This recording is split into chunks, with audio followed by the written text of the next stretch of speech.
Welcome to Middleweight Politics, political analysis for the independent voter. I am one half of your co-hosting duo, Dan Sally. I'm Sean Griffiths. And if you are one of the majority of Americans who does not identify with either party, if you are one of the majority of Americans who thinks it's time to have more than two choices on the ballot, and if you are one of the Americans who sees politics in colors other than red and blue, welcome home, my purple people. Now, last week, former president, now president-elect, and soon-to-be president in real life again, Donald Trump announced his first picks for cabinet. Oh boy, that's all I have to say about that. We're going to talk about that and how media has created made-for-TV politics at the expense of policy. But first, Sean, I forgot how exhausting this guy was. Oh yeah, we're less than a week past the election. Well, and we've talked about this before, how I prefer to have a president that I don't have to think about on a daily basis. Just do your job in Washington, but I don't really even want to hear your name on a daily basis. Like, I don't care to hear it on a daily basis, as long as you're not doing a horrible job and you're not, setting fire to stuff. I'm good. But with Trump, it's going to be one of those things, just like with the first administration, where we're going to hear his name every single day. All the time. It's, no president is perfect. And there's probably a lot of nefarious things that have gone on in the background in a number of other administrations. Mm-hmm. But they weren't lighting off fireworks every time they did it. Right. Like, they did it. So if you're going to screw us over, please do it quietly and move on. Just get out of my face. There was an interesting piece of good news I wanted to start off on because I think it dovetails quite well into what we're going to talk about. And that is the re-election of David Valadao in California. So Yes. For those of you, so you heard this story. So for those of you unfamiliar, David Valadao is one of a handful of Republicans who voted to impeach Donald Trump after the January 6th attack. He is one of, I think, two House Republicans who survived a primary challenge. And this time around, Democrats spent millions of dollars in a fruitless effort to defeat him, which actually seems kind of quaint given Kamala Harris spent $1 billion to lose. But this is a district that leads 10 points in the favor of Democrats. And he has managed to hold on to office.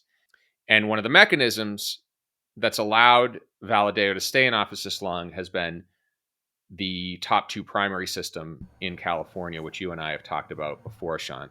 Right. So in post-election, you hear the phrase a lot, elections have consequences. But I would argue in the U.S. that should be amended to primary elections have consequences, because more than anything with most elections in the United States, the most consequential election is the primaries. And so in a state like California or Alaska, you're seeing a stark contrast from the rest of the country, right, in terms of what representation ends up looking like. And so the incentive that we're seeing in California, particularly in a district like Valadao's, is to not be so extreme. Because when you are a Republican in a Democrat plus 10 district, you have to be able to appeal to not just Republicans, but independents and moderate Democrats who are fine with your representation, right? They're okay voting for a person of another party as long as that representation looks good for them, right? Personally. This is a stark contrast from what you would see elsewhere, where a Republican in a D plus 10 district first has zero chance of winning in other districts across the country, but also doesn't have that same incentive because in their primary, their party primary, they have to appeal to party members specifically in low turnout elections, which end up drawing in even a small percentage of those party members to begin with. Yeah, that's spot on. So again, to refresh everyone's memory, California's top two primary system means that all candidates from all parties compete in an open primary, and the top two vote getters ultimately make it on the ballot. So sometimes in California, you'll have two Democrats, sometimes you'll have two Republicans, but either way, it is all voters who are going to participate in the November election determine who their two favorites are, rather than the standard primary process where each party gets together and the most partisan voters select two options that the majority of voters may not be all that happy with. Right. And so it's a great way to reduce polarization. I think one of the interesting quotes I pulled from an article covering this in Politico was from GOP strategist Rob Stutzman. And the thing he said is he's not extreme, he's focused on getting the work done. And the last line, which I found especially relevant to what we're going to talk about, he's not there to build a profile to get clicks or become Fox News famous. So this is a guy that focuses on the needs of his district and what the majority of voters are thinking, and isn't so focused on what the partisan base is thinking about at any given point in time. Mm-hmm. I find it interesting because in Arizona, obviously the nonpartisan primary initiative there failed, Prop 140, but one of the opponents said that, most voters, they fall left or right anyway. So you don't want a system that is going to incentivize and encourage candidates or going to produce candidates who fall more to the center, which is very telling how partisans understand that nonpartisan primary systems do lead to less extreme candidates getting elected. But it's also one of those things where you could dispute that claim, because not necessarily that voters are more moderate. I tend to agree. I think a lot of voters do fall on the left, right of the political spectrum, but they are looking for candidates who, to that quote, are there to get things done. They are Yeah. in Washington, they're in their state capital to get things done, which is lacking in much of the country. Oh, absolutely. And I mean, if you're only serving Coke and Pepsi, Right. do you really know if people don't want water? Mm. I think the two-party system corrals people into these thought channels, and we have these coalitions of people who are either really for a given party or really not for the opposition party. And we talked about this in the last episode. When you have the not for contingent and you put them together, they're a sizable chunk of the electorate. So about a third of all voters in the most recent presidential election were voting against a candidate, not for one. And I would Mhm. argue that those people are just as turned off by the extremes of the party that they ultimately helped elect as they are by the extremes of the party that they voted for. Oh, absolutely. In a lot of cases, you look at states with partisan primary systems, and I agree. I think even when you look at a lot of Republicans or a lot of Democrats, they would like to vote for the less extreme candidate. But when you have low turnout primaries and that extreme fringe is able to rally just enough voters to get out and vote for their candidate, then a lot of these partisan members, these party members, are stuck with this situation where, okay, I can either vote for the person with my letter next to the name, or I can vote against my party, which a lot of them choose not to do at the end, because ultimately, even the more extreme candidate is going to be closer to what they're interested in from a candidate anyway. Yeah. Yeah, well, even up here, so I'm in Boston, so I get advertising from New Hampshire, and there was advertising during the most recent presidential campaign, Mm-hmm. and it was talking about securing the border, and it's just like, which border? Like Canada? Like, you couldn't be further. Like, there's one state further away from Mexico than you. Actually, two, because we have Alaska. But in the continental United States, Mm-hmm. you have one other state that's further away from Mexico on the East Coast. Yeah. So it encourages people to mobilize around issues that really may not affect them all that much. Mm-hmm. And like, great example, men competing in women's sports. It's like the only time anybody seems to care about women's sports is when there's the potential for a trans person to be in there. And I mean, Right. I have zero opinion. I don't care. I have zero opinion on that myself. You're looking at a very small percentage of the population to begin with. Mm-hmm. And when you think of how the percentage of a population that becomes athletes, you're taking an even smaller percentage of a small percentage of the Yeah, population. So for me, it's just it doesn't have the numbers or even relevancy to be an issue. yeah, 100%. But yet everybody talks about it. Right, And right. so, again, because of the two party system, because of the media ecosystem, everybody talks about these issues that may not always land at the kitchen table, Mm. uh, which I think segues very nicely into, I think, the main topic of this episode, which is Trump's most recent round of cabinet picks, which I think surprised a lot of people.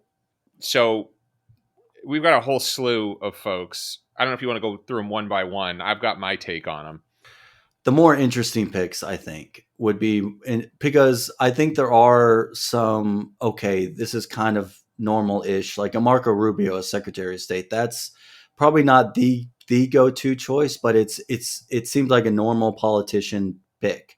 And I think you're right. I think a lot of people were surprised. Some people say you shouldn't be surprised by this, but Trump in 2016, his cabinet was made of people who fit the roles. They may not be a person that you would want in that role or agree should be in that role, depending on your point of view. But they were pretty par for the course in terms of what one might expect. But now it's you got Fox News hosts and you got Matt Gaetz, who is like for Attorney General. Like I'm still, it's still shocking to me that he was picked. But yeah, it's taken me aback with some of these choices. Yeah, I mean, I was probably most surprised by Rubio just because he has actual experience. I Yeah. half expected like the animatronic Thomas Jefferson from Disney World to get the nod for Secretary of State at the rate this was going. Pete Hegseth, Fox News host, nominated Secretary of Defense. Here's my idea. Let's just take all of Fox News, every Fox News TV personality, and just staff the cabinet with them, and then staff Fox News with people who actually know what they're talking about. And this problem will be resolved in a year. Because from the last Trump presidency, it's pretty obvious who he listens to. Then we've got Elon Musk, Vivek Ramaswamy, tapped to lead the Department of Government Efficiency. I mean, we have the person who owns X, and then someone who talks like a walking version of the platform. I honestly think that out of all the surprises that came last week, that actually interested me the most because I think it could be effective. Mm-hmm. There's a pretty level headed, nonpartisan think tank called the Committee for a Responsible Federal Budget. They released a statement endorsing the idea of a department to look at efficiency in government. They're obviously budget Mm-hmm. hawks, and I think there's merit to it. For example, each branch of the armed services does their own procurement. There's a question as to whether they could benefit from consolidating that by virtue of economies of scale. But the other thing to take into consideration is where are they going to target? Because the federal workforce, so these are people who are employed by the federal government, cost $271 billion in 2022. That's about 2.3 million workers, about 1.5% of the total US workforce. Not a small amount of money. Right. 694 billion was spent on contractors outside. And so my question is when they look at these cuts, are they going to be federal employees who represent a smaller portion of the budget but could be considered the deep state? Mm-hmm. Or are they going to go after these contractors who not only represent a bigger expense but probably a more powerful lobby? So there's a video of Vivek Ramaswamy talking about this and floating the idea that, well, he thinks it's as easy of a solution as what you could do is just look at everybody's social security numbers, and if their social security ends in an even number, you keep them, and if it ends in an odd number, you fire them. So he proposed basically Thanos snapping the federal government, and this because then he said, well, then it's not biased. You're not, you don't have to have concerns about whether racial discrimination or gender discrimination is on the table or even can be considered if you just randomly do it. But at the same time, then you're not basing it on merit or what that person's role actually brings to the federal government. Yeah. The way it's portrayed is that it's an easy solution. We're going to go in, we're going to find the best performers or the people who have the odd numbered social security numbers, and we're just going to get rid of them and lower expenses. The majority of expense, or the majority of our federal budget, and the majority of what's adding to the deficit is social security and Medicare. You can't balance the federal budget without cutting non-defense discretionary, without cutting defense spending, without cutting social security, without cutting Medicare, and without raising taxes. You need to do all of those things in order to balance the budget and reduce the deficit. And all of them are political suicide. And as long as the debt markets are willing to finance our spending, there's going to be no political cost. And I think what's going to happen, and we're already seeing this, is that interest payments on the debt, the cost of carrying that debt, is going to become a larger and larger portion of our federal budget, and it's going to crowd out a lot of other spending. Yeah, I could go on. There's one question I want to ask you, though, about Trump's cabinet picks, and that's, who do you think is the first one that's going to get fired? Because somebody's going to get fired, right? That's a great question, but also, like, I think even before you get to that, this raises an interesting question about who's willing to seriously look at these candidates, and when the time comes, and with like Matt Gaetz, for instance, there's a lot of talk about how there's even plenty of Republicans who might vote against that confirmation.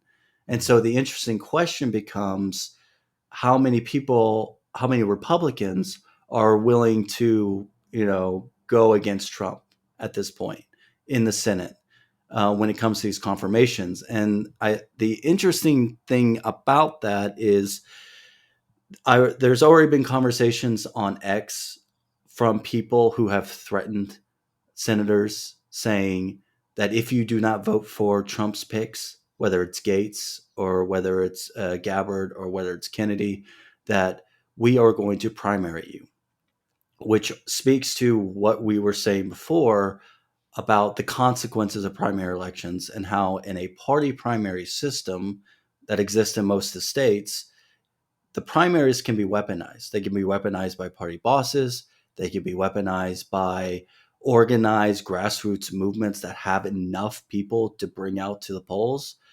And very small majorities, or very small percentages of the population too, can do this in much of the country, which is why we clarify the contrast between what a nonpartisan primary system can do versus what a party primary system can do. Mm-hmm. Because Valadeo, he's not in the Senate, but they couldn't threaten him with that. They can't say, well, we're going to primary you if you don't vote for the confirmations.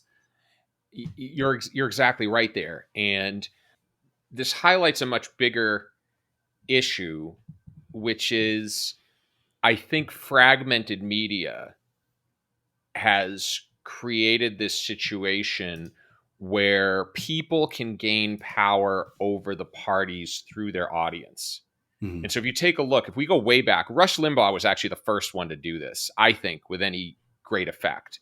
He was somebody who could really command the conservative voting bloc.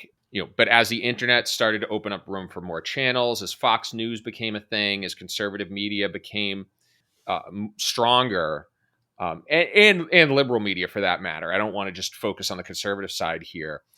What you had was the rise of almost personality-driven politics that opened up threats for politicians who wanted to stand against the partisan media establishment, but also present opportunities for politicians who were feckless enough to play to the pundits. And if we look now, I'll pick folks on both sides without assigning value judgment. You have AOC on the left. Her power comes from her visibility on social media, her ability to generate controversy.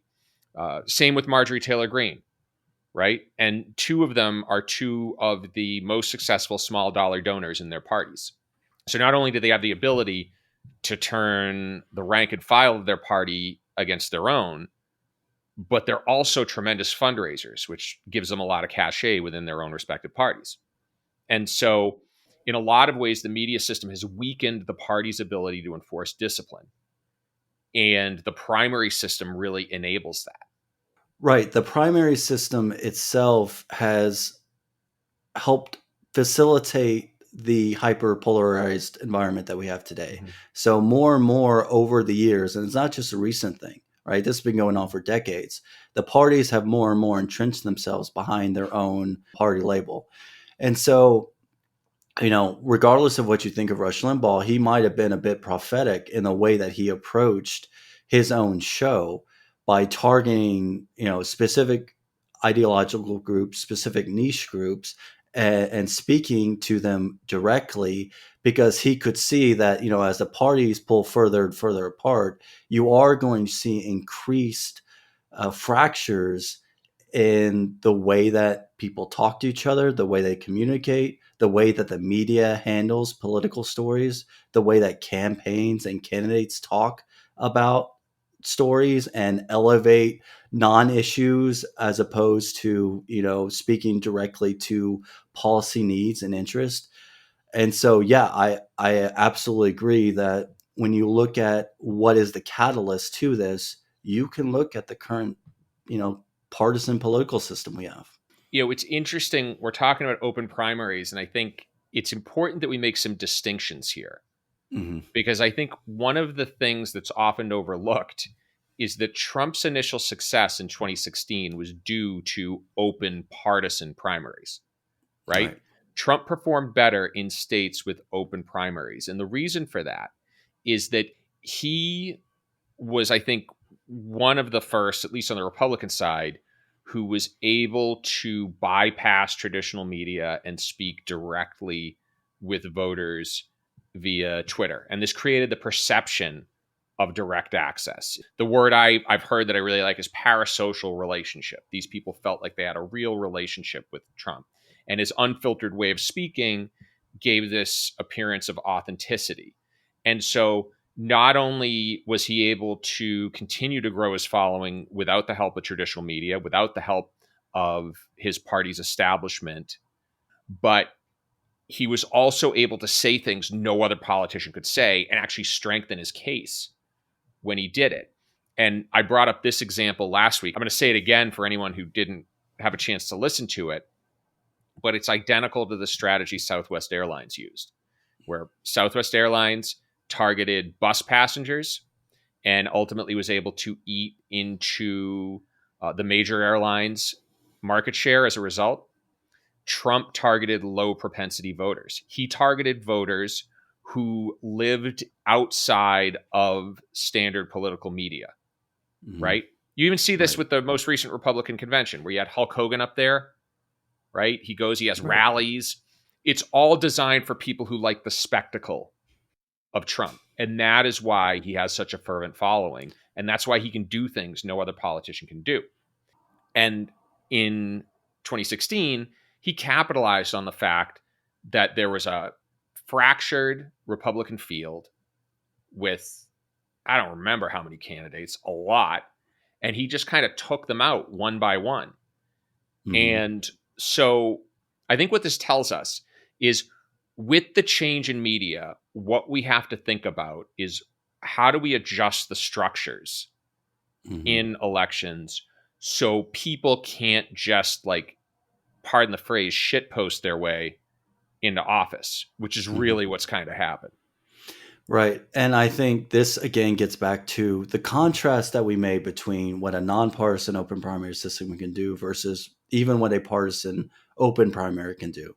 Because when I talk about partisan primaries, I'm not just talking about closed systems, I'm talking about open systems as well, because these are systems that from the beginning, uh, incentivize a fractured media, incentivize a fractured electorate that's already divided between two sides. But now you're fracturing those sides even more by having them pick between specific candidates of a single party. And so, yes, that allows for candidates to speak to certain audiences and speak directly to them to get them and show up in the polls in the case of an open partisan primary system to vote for you.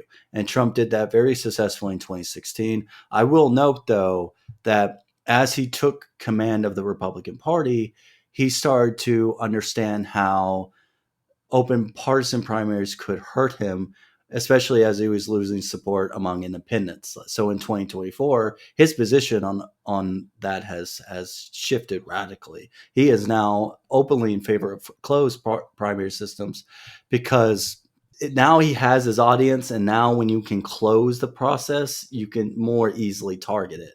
And Yeah. I think what benefit a nonpartisan system has is that you've opened the pool to all voters completely, which means you can't just do that. You can't just target one niche group in order to be successful. You have to have a more broad message if you want to advance. But the issue, and I'll speak to this very quickly. The issue that we've run into in this regard for reform is that even in California and Alaska, those nonpartisan systems don't exist in the presidential election because the parties have asserted their right, their private right to pick their own presidential nominees. And because of how that system is structured, that ultimately gives them full control over how presidential elections are conducted. And I don't see that changing.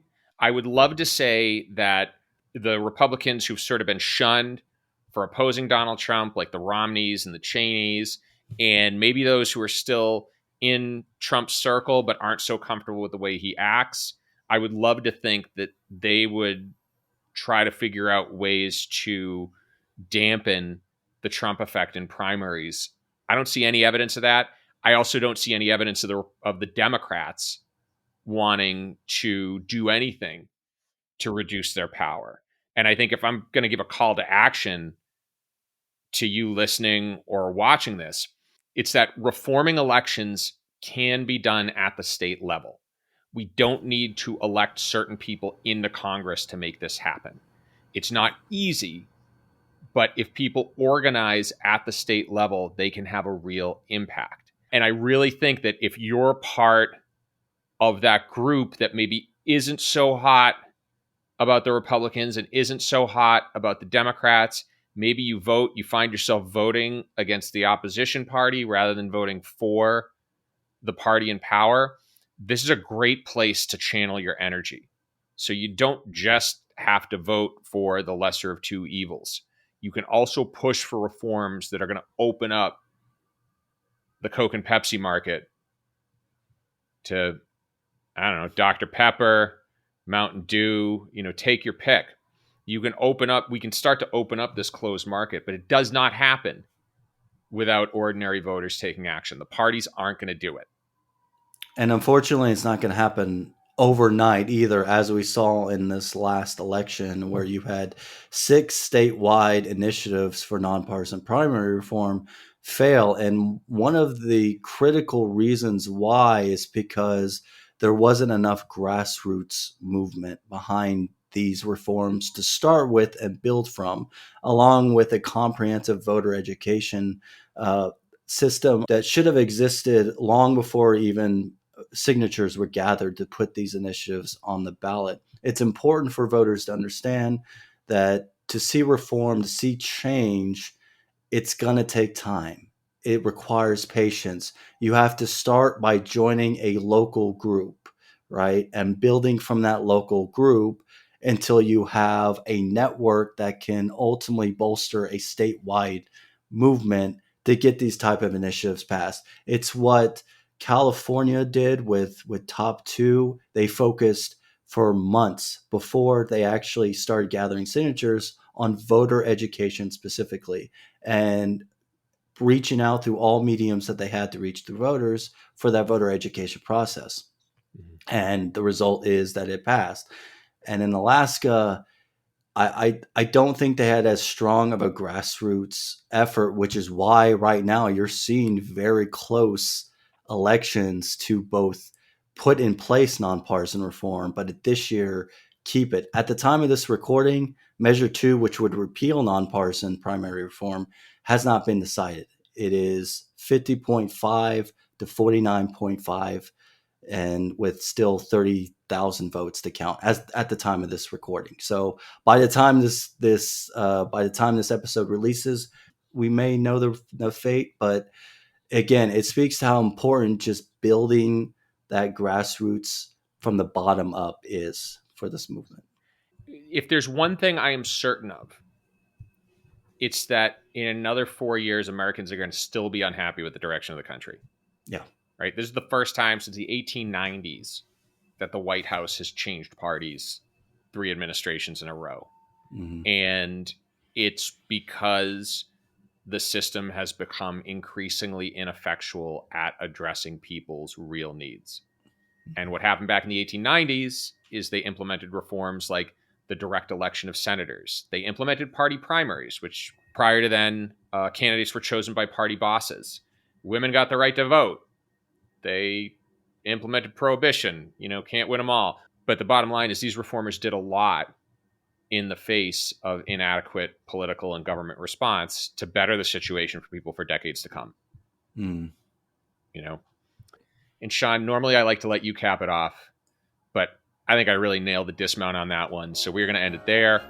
Thank you very much for listening. If you liked what you heard today, be sure to leave us a review, rate the episode, and subscribe for a piping hot episode of Middleweight Politics delivered into your ears every week.